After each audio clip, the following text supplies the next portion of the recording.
नमस्कार दोस्तों, मेरा नाम नितेश कंवर है और आप सभी का स्वागत है मेरे YouTube चैनल एजुकेशन सेंटर पर।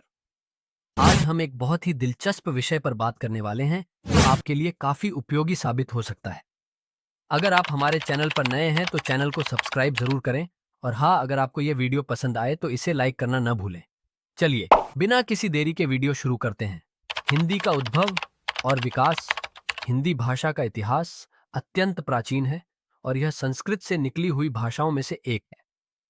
संस्कृत भाषा, जो वैदिक युग की प्रमुख भाषा थी, समय के साथ बदलती गई और प्राकृत तथा अपभ्रंश के विभिन्न रूपों में प्रकट हुई। प्राचीन काल में जब संस्कृत का प्रभाव कम होने लगा, तब जनसाधारण ने सरल भाषाओं का प्रयोग शुरू किया, जिसे प्राकृत और बाद में अपभ्रंश कहा गया। प्राचीन अपभ्रंश से ही हिंदी का विकास हुआ। हिंदी भाषा का प्रारंभिक रूप खड़ी बोली के नाम से जाना जाता है, जो दिल्ली और उसके आसपास के क्षेत्रों में बोली जाती थी। यह धीरे धीरे एक साहित्यिक भाषा के रूप में विकसित हुई। हिंदी भाषा का विकास 10वीं शताब्दी के आसपास शुरू हुआ और 12वीं शताब्दी तक आते आते इसका साहित्यिक स्वरूप उभरने लगा। हिंदी भाषा के विकास के प्रमुख चरण। 1. अपभ्रंश काल, 8वीं से 10वीं शताब्दी। इस काल में हिंदी का प्रारंभिक स्वरूप देखा जा सकता है। यह वह समय था जब हिंदी का विकास एक साहित्यिक भाषा के रूप में प्रारंभ हो रहा था। बौद्ध और जैन साहित्य में इसका उल्लेख मिलता है। 2. वीरगाथा काल, 11वीं से 14वीं शताब्दी। इस काल में हिंदी साहित्य वीर रस से प्रभावित था। राजाओं और योद्धाओं की गाथाएं इस समय लिखी गईं। प्रमुख रचनाकारों में चंद और पृथ्वीराज रासो का उल्लेखनीय स्थान है। इस समय हिंदी का एक विशिष्ट रूप विकसित हुआ, जिसे वीरगाथा काव्य कहा जाता है। 3. भक्ति काल, 14वीं से 17वीं शताब्दी। भक्ति आंदोलन के कारण हिंदी साहित्य में एक नया मोड़ आया। संतों और भक्त कवियों जैसे कबीर, तुलसीदास, सूरदास, मीराबाई आदि ने हिंदी भाषा को जनसाधारण के बीच लोकप्रिय बनाया। उन्होंने सरल और सहज भाषा में रचनाएं लिखीं, जो सीधा लोगों के हृदय को छूती थीं। भक्ति काल ने हिंदी भाषा को जन जन तक पहुंचाने में अहम भूमिका निभाई।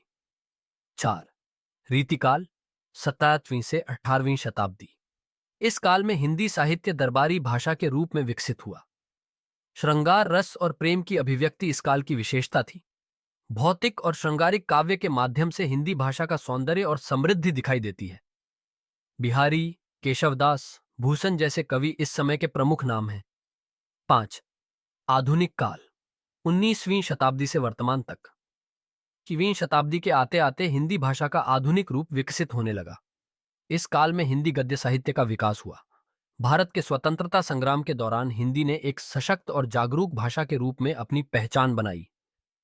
महात्मा गांधी ने हिंदी को राष्ट्रभाषा के रूप में अपनाने पर जोर दिया। स्वतंत्रता के बाद हिंदी को भारत की राजभाषा घोषित किया गया। हिंदी भाषा का महत्व।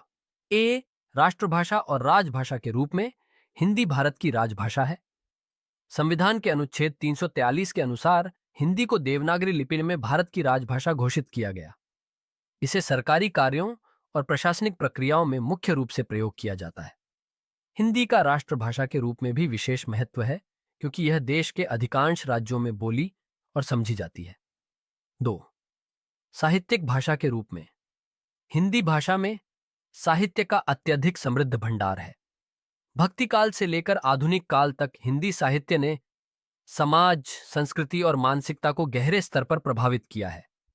महाकाव्य, उपन्यास, कहानी, नाटक, कविता आदि सभी विधाओं में हिंदी में उत्कृष्ट रचनाएं मिलती हैं। प्रेमचंद, जयशंकर प्रसाद, सूर्यकांत त्रिपाठी निराला, महादेवी वर्मा, हरिवंश राय बच्चन और दिनकर जैसे महान साहित्यकारों ने हिंदी साहित्य को समृद्ध किया है। 3.